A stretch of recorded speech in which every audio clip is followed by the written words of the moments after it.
Hey, I'm Zoe. Welcome to the very first chapter of this series where we break down my book called Love Can, in Fact, Be Calculated. This chapter is the foundation, and it's called The Love Formula. Let's start here. We've been sold a very romantic story about love. We're told to follow our heart, trust the vibe, go with our feelings. But I want to challenge that with love, of course, because while your heart might feel, your brain is what actually makes the relationship last. And for too long, we've ignored it. This book and this chapter are about changing that. We're going to talk about how love actually can be understood, explained, and even calculated using a method I call the love formula.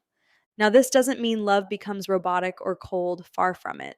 This is about bringing awareness, clarity, and emotional intelligence into the way you date, partner, and love. Because without structure, we don't have clarity, and without clarity, we confuse chaos for compatibility.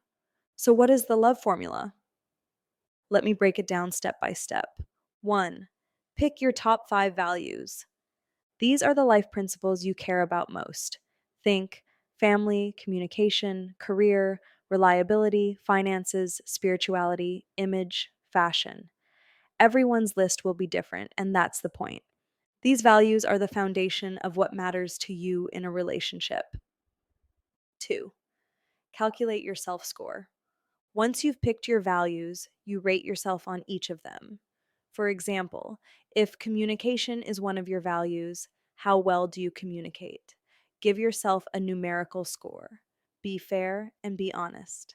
This total becomes your self score, and it tells you how well you're living in alignment with your own standards.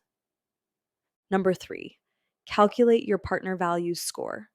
Next, take those same values and rate your partner or the person you're dating. This isn't about judgment, it's about clarity. Does this person actually align with what you say matters? The total becomes your partner value score. Number 4, pick your top 5 traits. These are different from values. Traits are the things that pull you in, including emotional or physical characteristics. Maybe it's humor, kindness, confidence, physical attraction, or nurturing energy. These are your instinctive preferences and they matter. Number 5, calculate your partner traits, score. Rate your partner on how strongly they reflect those traits. Add this to their values score. And now you have a full partner score. 6, compare the scores. Now the magic happens. Compare your self score with the partner score. If there's a close match, you're aligned. If there's a big gap, especially if your self score is much higher, it can signal a misalignment that might cause conflict, exhaustion, or unmet needs over time. Let me give you a real world example. Let's say you have a high self score, an 82. You've done the work, you know what you value, and that you're valuable. You're living it. Then you meet someone and their partner score comes out to 60. That 22-point gap, that's not just a number, that's emotional labor. That's the weight of constantly managing the relationship. That's where resentment, confusion, and burnout begin. But when the gap is small, like within 5 to 10 points, you're much more likely to feel seen, supported, and aligned.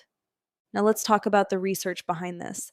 In my book, I surveyed people from all relationship stages, currently together, on a break, broken up, and we ran the numbers. Here's what we found.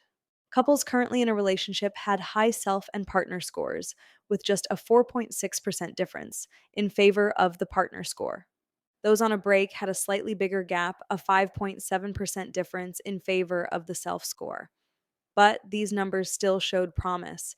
People who initiated a breakup had a 24.1% gap, the biggest mismatch.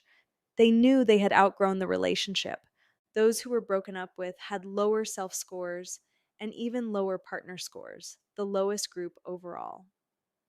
Mutual breakups had about a 10% gap, not horrible, but enough to create drift. So, what does that mean? It means compatibility has a math to it. It's not about being perfect, it's about being aligned enough to grow together, not shrink apart. Here's what I want you to walk away with from chapter 1. You are already running these calculations in your mind.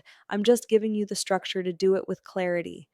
When you rate your partner without structure, you rely on feelings.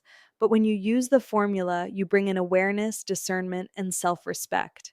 because you're not just rating them, you're also checking if you are aligned with your own values. It's a mirror, a compass, a map.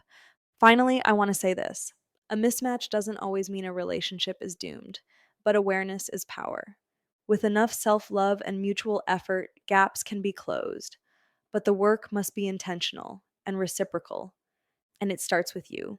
The more deeply you know yourself, your values, your standards, your alignment, the better you'll be at choosing people who can actually meet you there.